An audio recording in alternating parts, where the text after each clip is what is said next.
नमस्कार दोस्तों, स्वागत है आपका एक बार फिर से हमारे इस चैनल समग्र ज्ञान पर। दोस्तों, अगर आप अपने जीवन में कुछ नया सीखने की चाह रखते हैं तो चैनल को सब्सक्राइब जरूर कर ले। किसी दिन इन वृक्षों को छू करके चले आना, तत्काल गरीबी मिट जाएगी, जीवन में होगी धन की वर्षा। दोस्तों, आज के फीड में आपको उपायों के बारे में बताने वाले हैं जिनको अगर आप कर लेते हैं तो माने चलिए आपके में कभी भी अन्न और धन की कमी नहीं होगी। आपके घर में सुख, शांति, समृद्धि में वृद्धि भी होगी। आपकी जो भी इच्छा होगी वो अवश्य ही पूरी होगी। आपको बता दें, कुछ ऐसे वृक्षों के बारे में हमारे धर्मशास्त्र में बताया गया है जिसमें रामनवमी के दिन ब्रह्मांड की महासर्वशक्तिशाली शक्तियों का वास होता है। अगर सही मुहूर्त पर इन वृक्षों को आप छू करके चले आते हैं तो मान के चलिए दोस्तों, अगर आप अपने जीवन में किसी भी तरह की परेशानी से परेशान थे, दरिद्रता आपके पीछे पड़ी हुई थी, परेशानी ने आपको था, इन तरह की परेशानियों से आपको मुक्ति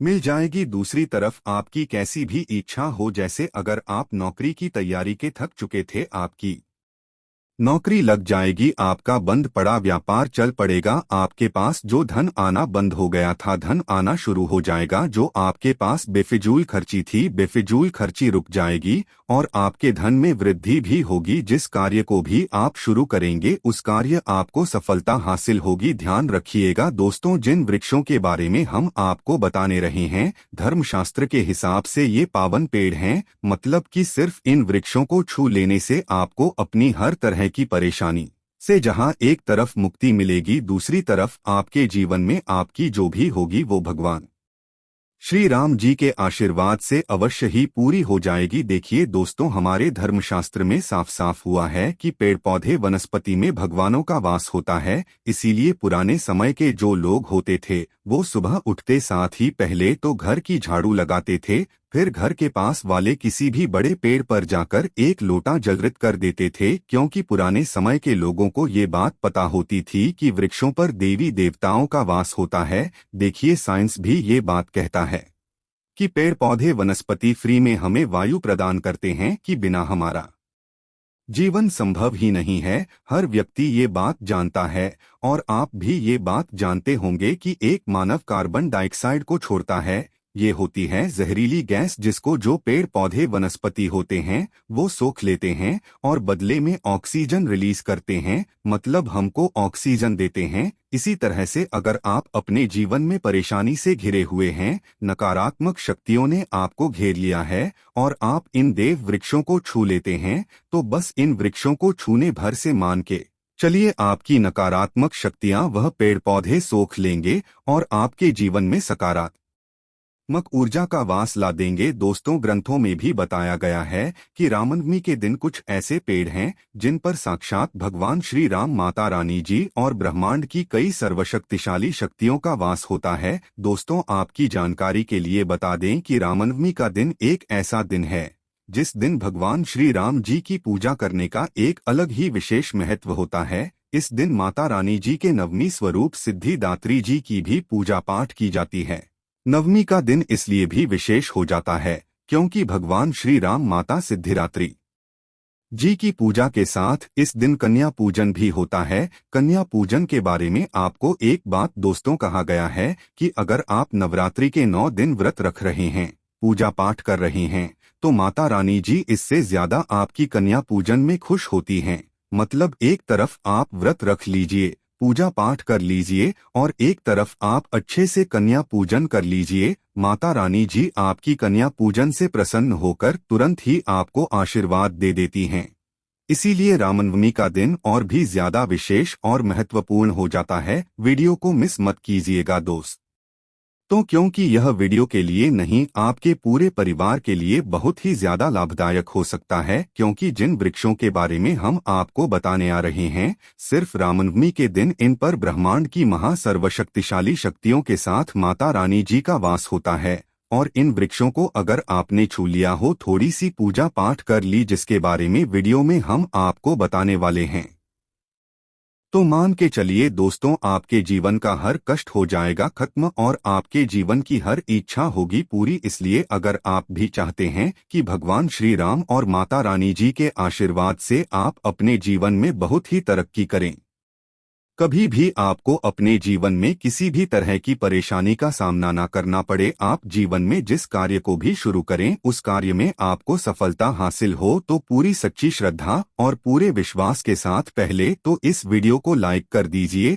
और कमेंट बॉक्स में लिख दीजिए जय श्री राम, जय माता दी। एक काम कीजिएगा, कमेंट बॉक्स में अपनी राशि डालना मत भूलिएगा, ताकि आपकी राशि के अनुसार हमको कोई भी ऐसा उपाय पता चलता है जिस उपाय से आपको रामनवमी के दिन कोई भी लाभ पहुंच सकता है, वो हम आपको आपके कमेंट में आपके रिप्लाई के माध्यम बता देंगे। तो सबसे पहले तो आप वीडियो लाइक कर दीजिए और अपनी राशि कमेंट बॉक्स में डालना मत भूलिएगा। सबसे पहला पेड़ जो आपको नवमी के दिन अवश्य ही छू कर के आना है वह है बेल का पेड़। बिल्कुल सही सुना आप लोगों ने दोस्तों, बेल पेड़ एक ऐसा पेड़ है जिसके प्रत्येक पत्ते में माता पार्वती जी का वास होता है। इस पेड़ में आपको भगवान भोलेनाथ जी का वास मिल जाएगा। बेल पेड़ की जड़ में भगवान ब्रह्मा जी का वास होता है। कहा जाता है बेल पेड़ की जड़ में स्वर्ग तक बसता है। तो आपको बस यहाँ करना है दोस्तों, एक लोटा जल ले लीजिए। एक लोटे जल में 2-4 बूंद गंगा जल डाल दीजिए। गंगा जल मार्केट में बड़ी आराम से मिल जाता है। घर के पास वाले किसी भी बेल के पेड़ के पास चले जाएं। आपको एक लोटा जल अर्पित करने बेल पेड़ को छूना है